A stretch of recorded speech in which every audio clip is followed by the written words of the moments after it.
Right, welcome, guys. This is Breakfast with the Brand, the number one podcast in the world for entrepreneurs and leaders who want to go to the next level with their brand. I am your host, Junior Frederick, and I'm joined by the phenomenal Mr. Bobby Jackson. And today, we're going to be getting into the secrets of going to the next level. If you tuned in live, go ahead and put some flames in the comments. And of course, let us know where you're listening in from. Bobby, what's up? How you doing? I'm doing phenomenal, Junior. I'm doing real good. Got a nice meditation in this morning. A Yeah. good meditation. There was a time in my life where I would meditate honestly for like an hour, 2 hours straight, regularly. And today was one of those days where I meditated for about 40 minutes, just sitting and releasing. And it's important, man. So I'm feeling real good, feeling really light, airy this morning, but I'm excited. How you feeling? Man, I feel interesting, man. I feel good. I feel good. To me, today's one of those days, man. Last night and today has been one of those days where sometimes I'll take a step back. It's always good to take a step back, right? And just to observe sort of what you're doing. Like, does what you're doing making sense? Are you moving in the direction that you want to move into?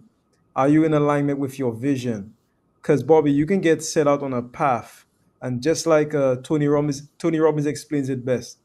When you hit a golf ball, okay, on a golf course, you could go off by literally less than a millimeter, right at the put.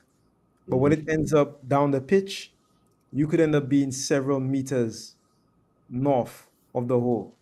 That's right.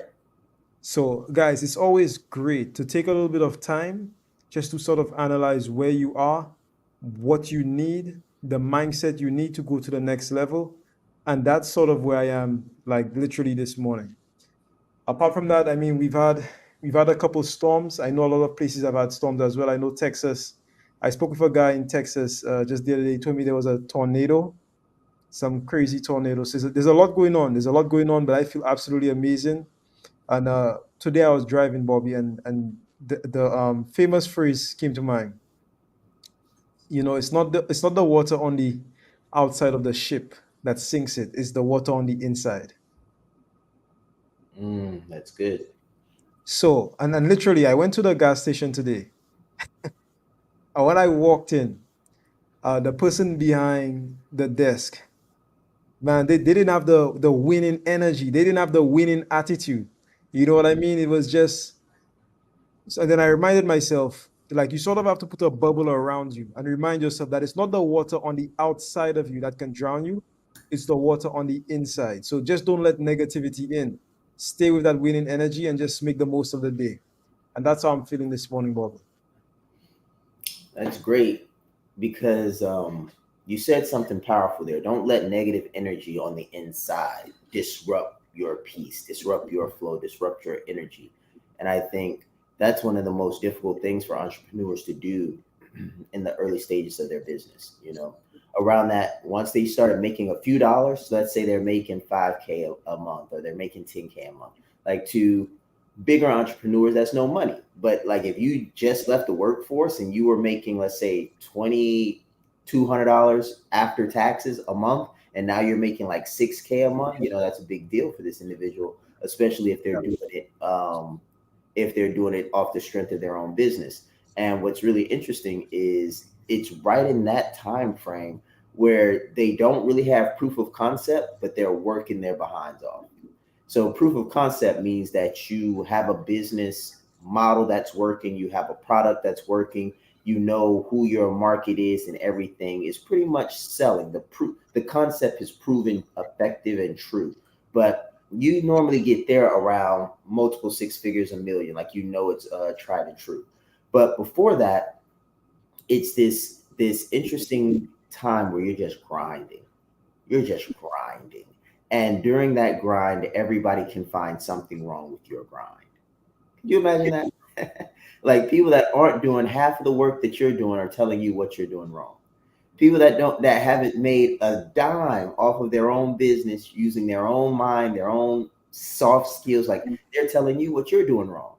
and critiquing you about it, and then upset when you don't take their advice about what they said. And it's like, no, man, like you got to stay on the outside. You're outside water, and if I let you into this shit of my mental workshop, my imagination workshop, like you'll mold all of my stuff. You're like mold on good wood, good imaginary wood. So I think that that's a good analogy, because I found myself there on many occasions where you just have to remember that what Junior just said is very true. Yeah. Guys, we're gonna get into a quick break. When we come back, we're gonna get into an interesting topic. So stay tuned. This is Breakfast with the Brand. We'll be right back. There's slow growth and then there's scale. There's incremental growth and then there's exponential growth. What I want to talk to you about is adding a zero to you and experiencing exponential scale. Incremental growth says 1 plus 1 is 2. Exponential growth says 1 plus 0 is 10. Incremental growth says 2 plus 2 is 4. Exponential growth says 5 plus 0 is 50. Guys, listen, when you add a 0 to you, you can add a 0 to the marketplace. You can add a 0 to the value that you bring. So you can add a 0 to your family, add a 0 to your legacy. This is what we're talking about. We're not talking about incremental, we're talking about exponential. I always say that business is a spiritual game. Just imagine when you combine your skills, your values, your abilities, your talents to something bigger than you, something greater than you, something like the power of exponential. That is adding a 0. Add a 0 to your competence, add a 0 to your confidence. This is about adding a 0 in your life, your value, your industry, and your mission. Let's grow.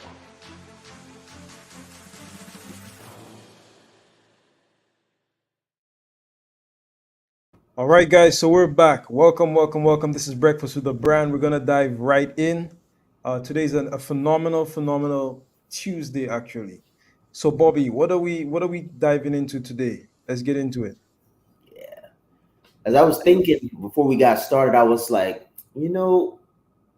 who's being them real selves? Like, who's being their real self? I was meditating this morning and the term integrity came up. And my definition of integrity is to obey one's own convictions, both publicly and privately, assuming no burdens placed upon us by the expectations of others. To thine own self be true. For if you are true to yourself, you can be false to no one else. Hmm. Now, that's an interesting definition of integrity, right? At least I think so. So if we unpack that, your brand should be authentic. It should have integrity, much like a blade. A sword that is strong and cuts true is known to be a sword with good integrity, right? The integrity of the blade is good, right? So I want you all to take a step back and just think about this definition of integrity, and then think about your own authentic marketing. Are you marketing you? Are you sticking to the basics? Brand you, not what you do. So one thing that we talk about, at least in that definition, is this: to obey one's own convictions. When was the last time you did what Junior is doing right now, which is taking a step back and observing yourself, right? Observing your own convictions, values, reassessing values. I think that's very important. And if we don't assess our values and we don't take a look into who we are, why we do, what our convictions are, then how can we say we are executing authentically or living authentically with integrity? It's really difficult to do that. But I think that's something that we can get away from. At least I have. Showing up, doing the same thing every day. Put a 1 in the chat if you've ever hit Groundhog Day and someone had to remind you. Like someone had to shake you a little bit to say, hey, are you in there? Are you still with us? It's like you get to the grind. So much is wake up, grind, go to sleep, grind, wake up, grind, go to sleep, grind. And you do that day in and day out. And then it takes a massive event or a loved one or someone to shake you a bit and say, hey, life is for the living. And then you come back to. So That's something that I want us to dive into this morning, is just really remaining human as we build a business. Something that is very systematic, very algorithmic, very methodical, but ensuring that it's an extension of you and not this robotic feeling shell of a company. I think that's important because people are real, and with AI and all these other interesting things, businesses are taking on a different role. So I just want to know what you think about that, Junior. Like, what is the role of authenticity, humanity, and individuality in branding, authenticity, and business development as we enter these interesting times of AI and all these other things? That is a very, very philosophical question. Mhm. And this can go in so many ways, Bobby. Like while you were talking, I wrote down values. Okay, and I'll explain what I mean by that. But you're opening up so many windows there. It's crazy. Like when you talk about humanity, there are people that are redefining what it means to be human. Like what does it mean? Like, for me personally, what I hear you talking about is values. So this weekend, by the way, we had a storm this weekend. We had a storm on Saturday, and I think it's still going on, to be honest. We've just been, I tell people all the time, we don't have snow in the Caribbean. Some places have hail, believe it or not. Some places can get very cold, they have hail, but we only have like two seasons. We have the rainy season and then we have the dry season. That's it. So if it's not raining, it's dry. If it's not dry, it's mostly raining. So I was doing some cycling this weekend, and Bobby, I study while I work out. So I have this little book here. In fact, I have this one right here, this little red book. While I'm cycling, I have my book in my hand, I have my pen in the other hand. I'm studying and I'm writing while I work out. And I was listening to a video, and he was talking about values. So the coach on the video was saying, I want you to write down your top five values. Like, what do you value in life? Just period. And then we were going over the values. Some people, and it said, put it in order. Some people wrote down financial freedom. Some people wrote down money. Some people wrote down family. Some people wrote down God. Some people wrote down their kids, or their faith, their religion, etc., etc. And at the end of that exercise, what we did was we went through those five values. And let's say there was like one guy. He had family. In fact, he had financial freedom, and then he had family. Then he had God. So they said to him, okay, financial freedom. If something happened to somebody that you love, let's say your kid or your mom or your dad, and you had to give up the money that you have currently just so that they could be alive, would you do it? Boom. And of course, in a heartbeat. If you have kids, you know what I'm talking about. You don't even think about it. That's not even a question. Boom. Right away. You give away that money. So it means that you value your kids and you value family more than money. So family should be higher on your list of values than money. And then he said, okay, so let's say your relationship with God is not good. Like you don't have a good relationship with God. Do you think you can lead your family in the right direction? Do you think you can be like a man, that a good leader for your family? And he said no. So then he says, okay, like put family over God and put God over family. So God, family. Then he says, okay, what about your health? If you have all the money in the world, but then you have to go to the doctor and give it up, would you give up the money in order to be healthy and be happy? He said yes. Boom. So money went down the list. Money's not number four. So you have God, you have family, you have health, okay? And you have money all the way at the bottom. So what's the point of this exercise? The point of this, Bobby, is all about values. Like when you build a business, if you value money more than people, if you value money more than culture, if you value money more than impact, if money is a higher thing on your priority list than impact, than team, and culture, than service, then you're going to fail. you're going to fail. That's a no-brainer. So when you tell me, like, what does it mean to build a brand? How does a brand be authentic? It starts with your values. So you should understand what are the things that you value first in the exact order, and you need to live according to that, whatever that is for you. That might be different for me, from you. So you need to figure what that is.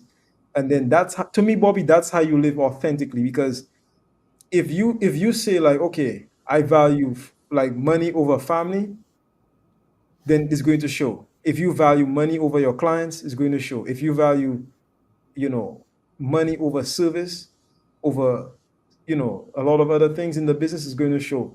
And that just doesn't work. It just does not work. And that all goes into creating the culture and creating your brand. So that is, to me, a question of values, brother. That's good, Junior. That's really good because the interesting thing about values is that they can change, Mhm. which means we need to do this regularly. It's not like a one-time thing. And another thing that I find interesting about these is I wrote mine down, and I don't mind sharing them. So for me, you could put, to keep it simple, God. God would be number one, super simple. Then the next one would be relationships. The next one would be contribution, and the next one would be freedom. So for me, I need to be spiritually connected. Like I need to know that I'm moving true, moving right as far as my convictions are concerned. Second thing is relationships matter. So my wife and I, that's a relationship. My kids and I, that's a relationship. My mother and I, that's a relationship. So being connected to people in a healthy way is important to me. Healthy connectedness to people. And then contribution, giving back, like to humanity, not just society in the form of philanthropy, but like taking my experiences, expertise, education, and expertise in just turning that into something that moves the needle for humanity, contributing, giving back in a way that is beneficial to all. That's very important to me. And then lastly, freedom. Like I feel like if I don't have freedom, what's the point of anything that comes after that? So let's say I've got all the money in the world, but if I'm a slave, then okay, what's the point of that? Let's say I've got all of the XYZ, but I don't have any time to go spend it. I don't have any free time to do the things I want. Then what's after that? So I definitely will put health in there, at the top, if you're not healthy, all those other things. But I just think that the most important part of this is having a vision, to me at least. One of the most important parts of ironing out your values is using your values as a compass. So those that know my background knows that I was in the military. So in the military, we have a map, and on a map we have this thing called terrain features. So when you've been reading maps for as long as I had, you start to realize grid lines, you start to realize various things on maps, contour lines, and those things actually represent mountains, ridges, waterways, and stuff like that. And they show up on the map in a certain way so that as you're navigating, you can figure out where you are in the world, in the landscape, based on the things around you. And I think that's where values come into place. So if your map was your life, like your landscape, what you have available to you, your values would be kind of like these terrain features around you that let you know how you're traveling. So for example, if you had three mountains on a map and these three mountains were all 20 miles east, three mountains 20 miles east, and they showed up on your map, if your values were honor, courage, commitment, then let's say that would be those three mountains 20 miles west. So if you're living a life of, let's say, dishonesty, regret, and pity, you can look on the map and see that you're moving south or you're moving east and you're not necessarily moving west where your values are. So the values, as I see them, is a way of reminding you or informing you of where you are in your own journey. And that's, I think, is important when you, is most important if you have a vision. So you also have to know where you're trying to go. And I think that's what's so important about authenticity marketing and building a brand that is personal based. A personal brand is an extension of you. So what you know is where you're going in your life, how you know that you're moving closer in that direction, and what things would inform you or alarm you that you're moving in the wrong direction. And I think that's what makes these values so important, because you can change directions, but your value set should be what informs that direction change. Very interesting conversation. Yeah. Literally just writing this down this morning. What I wrote down this morning, Bobby, is that leaders create culture. So leaders create culture. And what does that even mean? That means that, like, when I walked into the gas station this morning, the person that had the bad attitude, they didn't have a good culture. Now, you can be a follower, okay, which, and you could also be a leader at the same time. But if you don't consciously create the culture that you want, you tend to find yourself being like a sponge, sort of sucking up the energy around you. Now, if that energy doesn't represent what you want, it's easy for that energy to flow in. Now, Bobby, have you ever seen that video? There's a video on YouTube where there's this guy and he's in a large crowd and he's just dancing on his own. Yes, I have seen it. So he's like, he starts dancing and he's just sort of doing his thing and he's going, he's dancing, moving through the crowd, moving hair, left, right. And people looking at him like he's crazy. Like, what's wrong with that guy? There's nobody else dancing. And then he's moving around the crowd. He's having fun. He's doing his thing. He's moving around. He's dancing. He's having fun. He's inviting people like, come on, join me. Come on, guys. What's wrong? It's sunny over here. You're right. The energy is phenomenal over here, right? And then what happens? After a while, people start to come in, and then one crazy other person joins. So one more crazy one joins, and now two of them are dancing. Before you know it, three come. Once three of them come and they're all dancing, now they come by the twos, then they come by the threes, then they come by the tens, and before you know it, everybody's dancing. And he's infected the entire thing with just like literally just positive energy. Mm-hmm. So that's what I'm talking about. How can you be that guy or that gal for yourself in your business? If you're in sales, if you're in branding, if you're in marketing, and you don't have that, we call it winning energy, how can you create that culture for yourself where wherever you go, you create or you bring the culture? So you're not waiting for somebody else to start the culture. You create the culture with you wherever you go. You take your little bubble of positivity wherever you go. Like, that is so important and that is so underrated. But that is actually a key to success in my experience. Because as you're growing, you're gonna run into a lot of people that they just like, Bobby, like we're in the era of literally like some of the worst salespeople ever. Bro, if you walk into any store right now, I guarantee you 80% of the stores you walk into today, nobody greets you, nobody walks up to you, nobody says, hey, how you doing, welcome to X1Z, what can I do for you today? Nobody gives you that smile. Nobody says, hey Bobby, hope you're having the best day of your life, how can I help you today? Right. Nobody's coming up to you and giving you, it's like nobody really wants to be there. It's like they're filling out the box. It's very rare to go to somewhere and find somebody that's doing a phenomenal job and they're loving what they do and they're putting their all into it. You could tell the passion, you could tell the energy, you could tell like just the vibes. You know what I mean? It makes you want to stay there, it makes you want to be around that person. It's very tough to find that. Yeah. Like I've not found that in many places. The last time I saw that, in fact, it's so rare.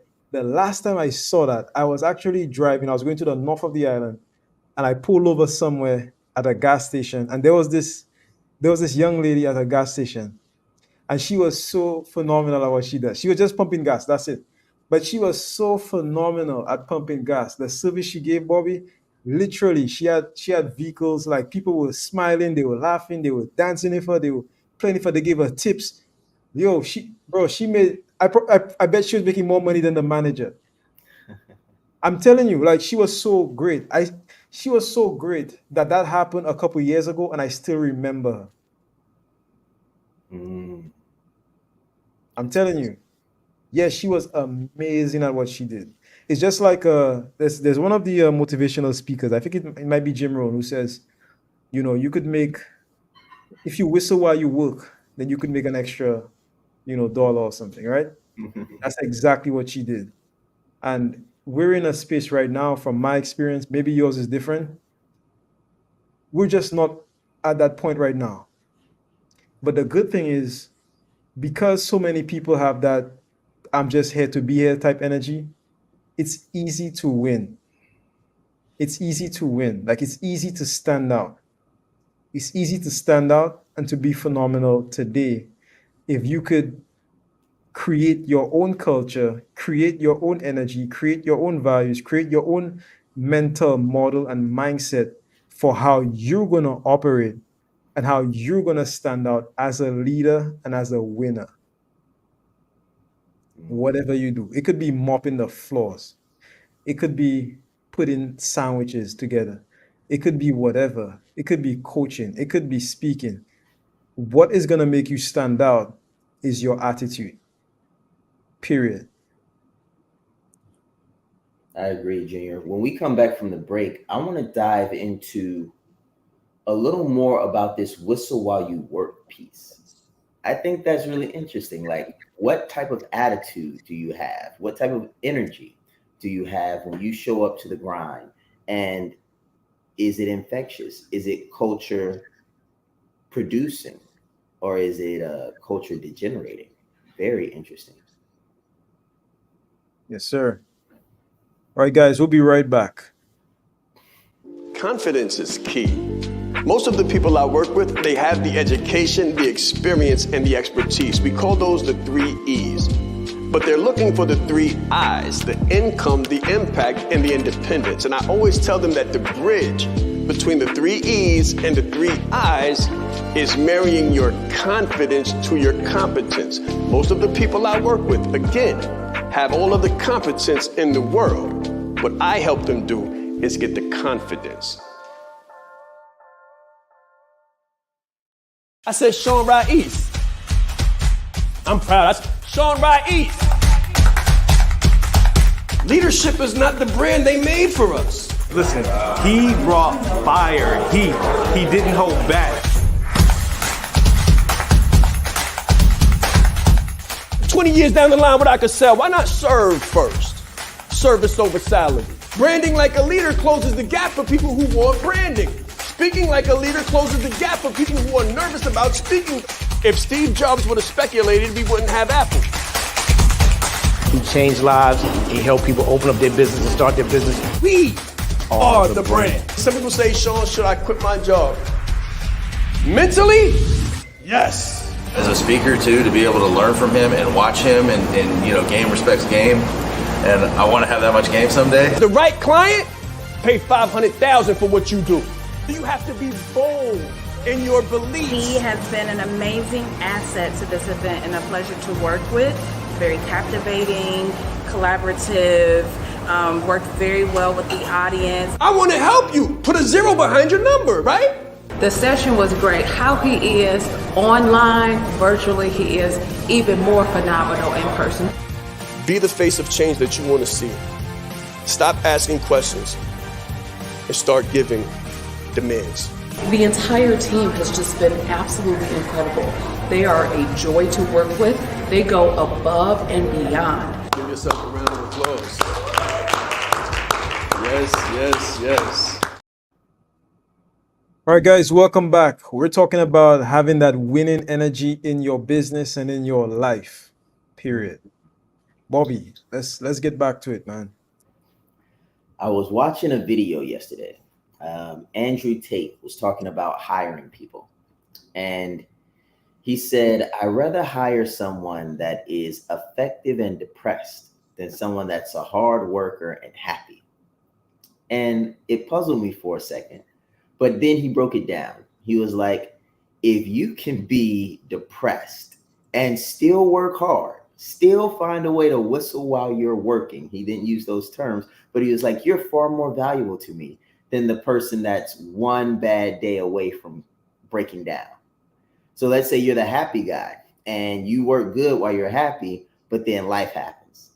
And then when life happens, you start losing your effectiveness, efficiency, and you're all jacked up. So he's like, man, I'd rather hire someone that's depressed and efficient than someone that's happy and effective and just one bad day away from breaking down. And the thing he said that made me laugh was that he was describing this guy that was quote unquote depressed and hardworking. He was like, yeah, imagine somebody coming in and saying, hey man, your car just got stolen. And the guy said, you're probably right. It keeps working. It just keeps working. It's like, really? And I think that's a part of culture, even though he was saying it in this interesting way, in this somewhat cynical way. He was really saying having a culture of life goes on, Yeah. everybody is going to struggle with something. And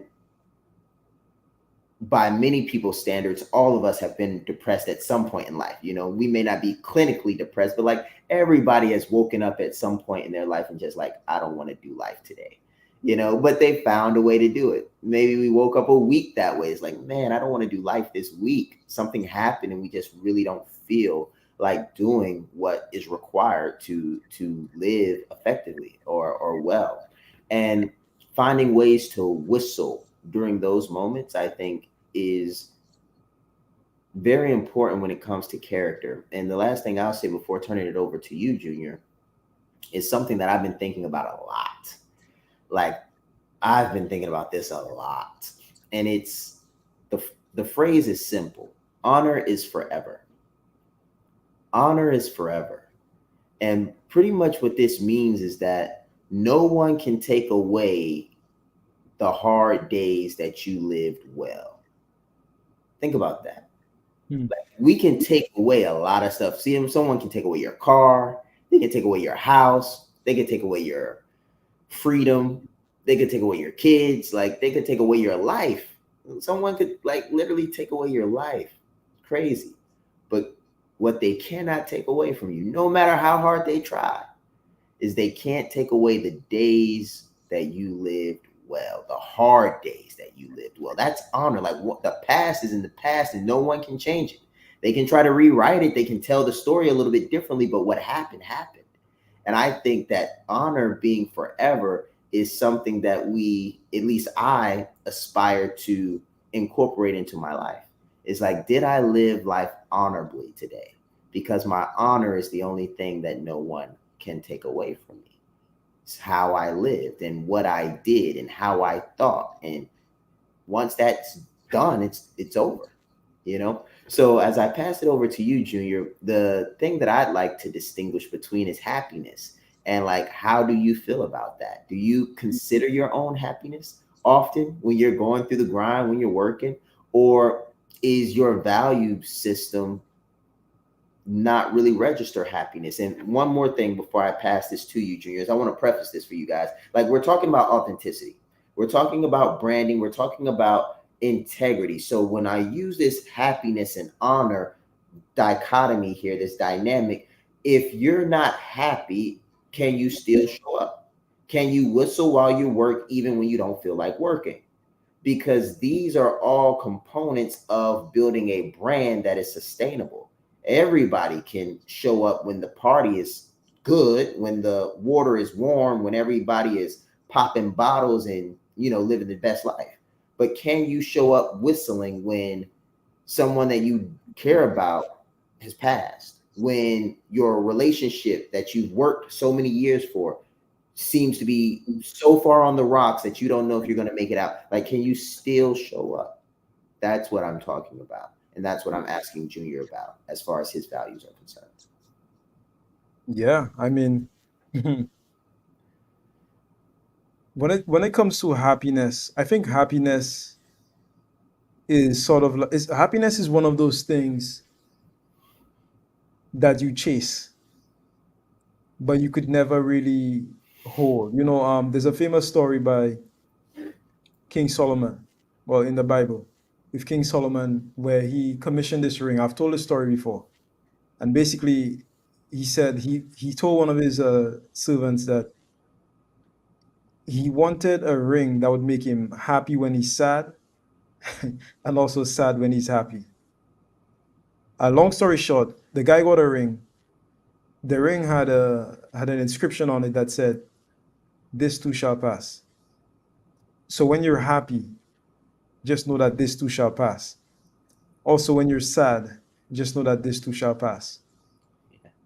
So, Bobby, to answer your question, and quite honestly, happiness very rarely crosses my mind. I have too many things to do. Happiness is not something I optimize for, because you could never really, happiness is like a pendulum. It's fleeting, it's momentary. You can't really stay in a stasis, like in a state of happiness. That doesn't really exist. You could be fulfilled, which is different from being happy, but happy, like my son is happy. You know what I mean? I'm a man, I have things to do, I have people to take care of, and I'm not thinking about my happiness, so to speak. I'm thinking about getting stuff done that I need to get done, and that makes me happy. So my happiness is tied to getting stuff done. And can I show up? I can. In fact, a couple years ago, I was on a team meeting. I can never forget it. I was literally on a team meeting. It was like a morning meeting at like 8 a.m., 7 a.m., 8 a.m. And literally, Bobby, that was like 2 years ago. While I was on that meeting, as soon as the meeting ended, I kid you not, as soon as we were about to jump off the Zoom, somebody came through the door and they told me my grandfather just passed. And my grandfather, he stayed right downstairs. I was his primary caretaker. He stayed literally right downstairs. And I was literally on a meeting. And I had a back-to-back meeting that day. I had a meeting, after I got off that meeting, I had another one in like 30 minutes or something like that. It's like 30 minutes or an hour. So I rushed downstairs. I saw his body and everything. Like, I rushed downstairs. He was there. I looked at him. He was gone. Of course, in that moment, I was sad. Um, but man, after 30 minutes, I got on the meeting. I showed up. The person didn't know the difference. I was right there. I told my team what happened, but I didn't tell the person what happened. I showed up. I was present. I was alert. I was on camera. Okay. And I was ready to go. And I knew that, had my grandfather been alive, he would have want me to do the same thing. He'd have want me not to worry about him. And he want me to, do what I need to do. Now, everybody processes like that kind of stuff differently, right? So I'm not saying that's how you should, but personally, if you ask me a personal question, yeah, in most circumstances, like except for something that's really, really, really extreme, then I will be able to show up. Like if somebody really, really, really important passes away, like really, really, like very, very close to me, then maybe not. But just out of respect for them, I would not show up. But apart from that, bro, I was closing deals in hurricanes. Yeah. I closed deals with no power. The light, hurricanes passing, there's like flooding outside, and I could see it, and I'm seeing like the flooding happening, and I'm on the phone with the prospect. Hey, can you hear me? Hey, can you hear me? Hey, hold on. Before you jump off the phone, you need to do this. Da, da, da, da. Hold on. Don't get off the phone yet. The contract is coming. It's on its way. There's a little rain. Can you hear? Like, bro, I kid you, I'm on the phone in the middle of a hurricane, and I'm closing a deal. And I closed the deal, just so you know. That's right. I closed the deal. I didn't get off the phone without closing the deal. As soon as I got off the phone and I closed the deal, then I went and I was able to relax and enjoy the storm, let the storm pass. can I show up? Absolutely. Absolutely. And you're gonna need to be the kind of person that can show up um, in the sun and in the rain. That's right. And I think this conversation is why community is so crucial. It's so crucial because there's a lot of entrepreneurs that I know personally that are fighting these fights by themselves. Like, people are passing away and they have nobody to talk to. People are having children, being born, and it's like they've got all of these new responsibilities and no one to share these burdens with. And it's like they're just taking it on the chin. And it's like, yeah, you can be strong, but there's a limit to everybody. Even Michael Jordan had a team. Everybody needs somebody. And I think that this conversation that you're having with me right now and the candidness of it should show everybody that's watching that, you can win in business and in life. And both of them are hard. Business is hard and life is hard, but you can win. So what are the ingredients to winning? I think right perspective is very important. That rings analogy showed a phenomenal perspective. This too shall pass, the happiness and the angst. Yeah. Another thing that I think is an ingredient to sustain success, aside from perspective, is going to be the vision. And I keep hitting on vision because I feel I'm because it's deeper than a feeling. I know this. I see it and I coach people through it all the time. Like, the vision cannot change, but you can be, I don't want to say it that way. Like, the end goal, the destination should be the destination. That should be something that's set in stone. How you get there should be flexible, in my experience, not to tell you how to get there, but like what I feel like works the best and what I've seen work the best is having the flexibility and adaptability necessary to overcome whatever challenges are facing you as you approach this desired end state. Now, what ends up happening, and the reason I keep bringing up this word vision and destination and end state, is that in the midst of us adapting to a situation, we end up losing sight of the destination. And when we lose sight of the destination, we end up going in a direction that is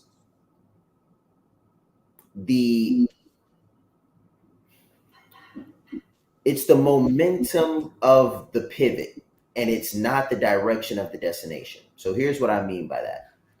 Let's say you get married, okay?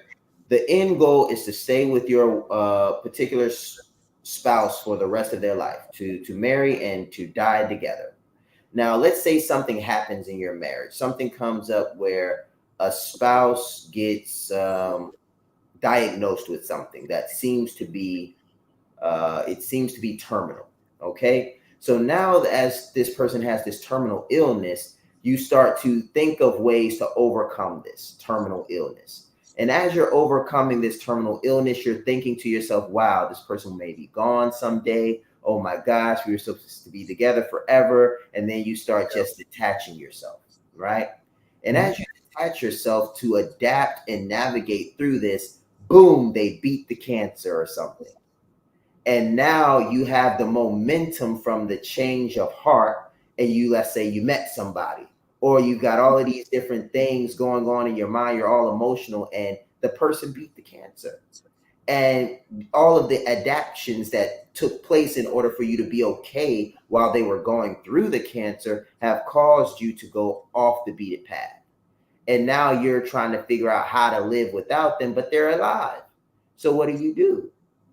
You have to, if you're going to stay the course, if you're going to keep the destination, you got to find a way to reconnect with this person.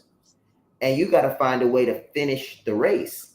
But what oftentimes can happen in this instance is we can get so detached and get so caught up in the pivots that we had to make and get so off base that when things start to work themselves out and things start to come back together, we've got so much momentum going from the pivot that we lose sight of the original destination.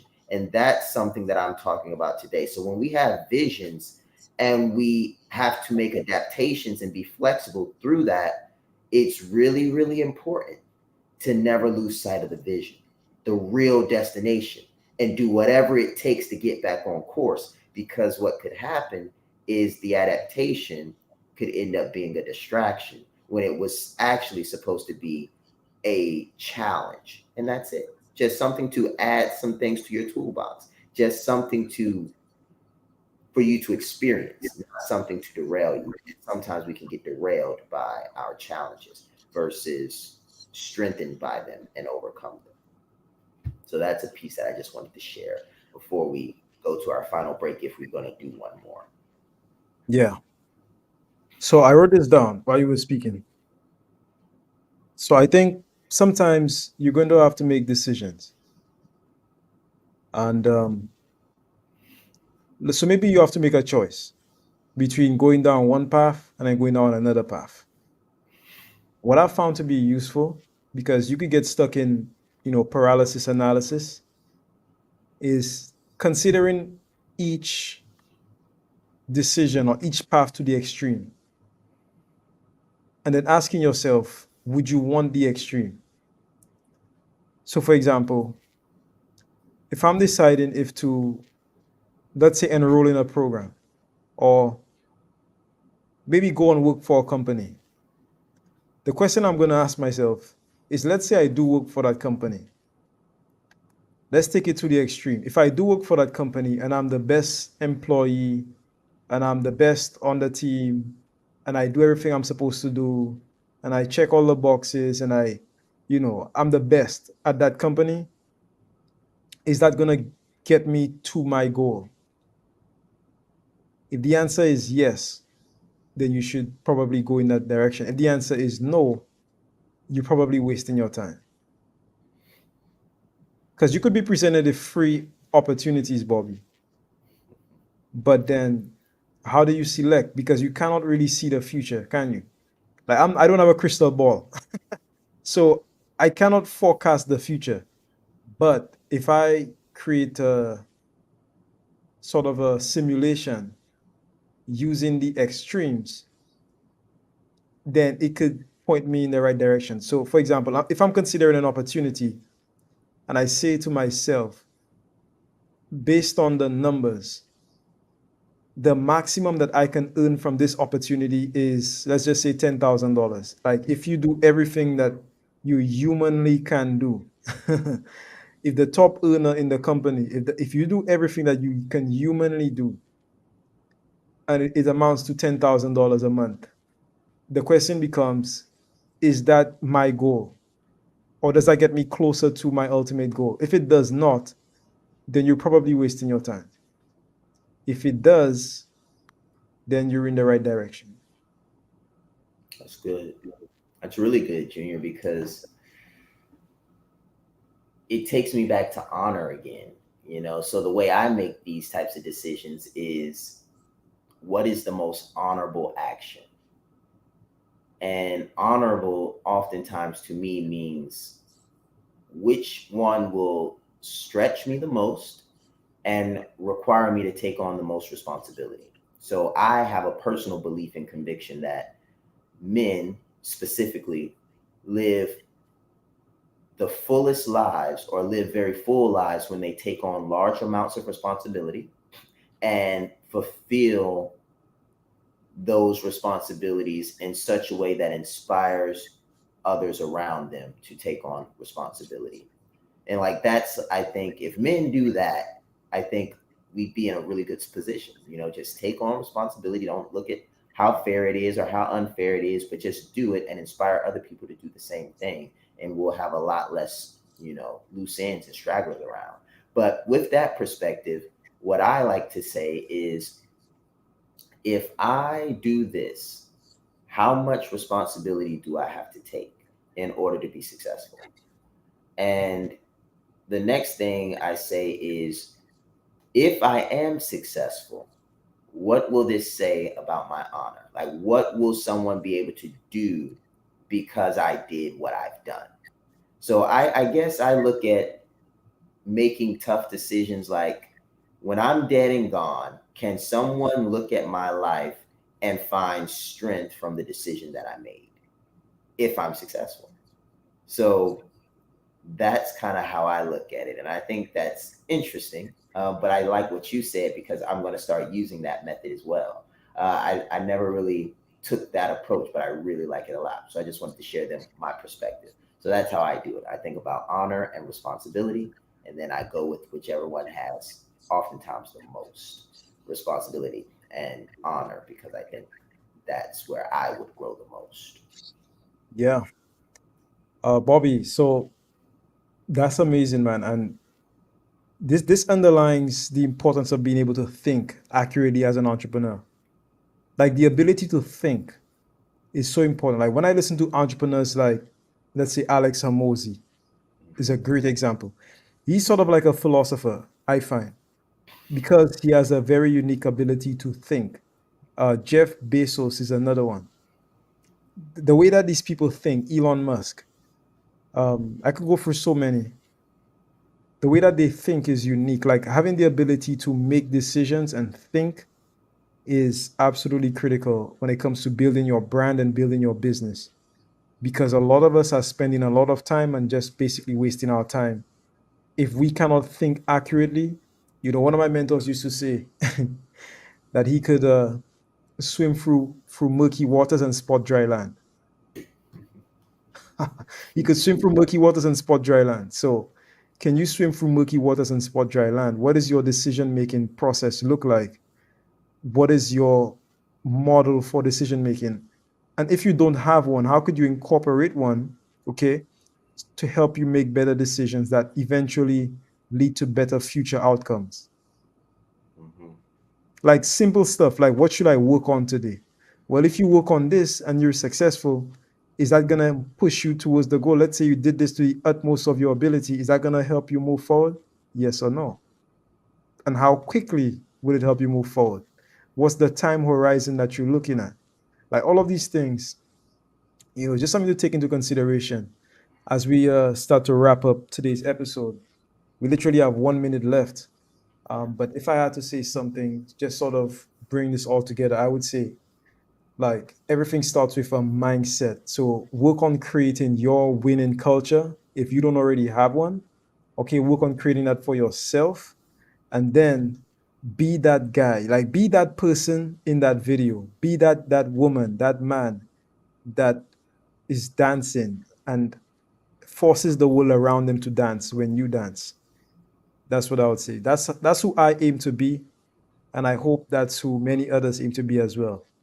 Because as you know, Bobby, the smallest light can, break free of any darkness.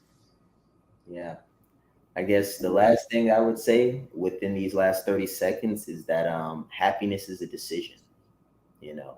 So I read that in a book one day and I just ran with it. Like, no, I may not feel happy, but I think that the author was right. Like, if you decide to be happy, then you're happy. Like, hey, I'm happy right now. Okay, I made a decision and that is what it is. So that's just a perspective. Yes, sir. All right, guys. So we've come to the end of today's episode of Breakfast with the Brand. We will be back tomorrow, same place, same time. Have a phenomenal, phenomenal Tuesday. See you soon, and let's grow.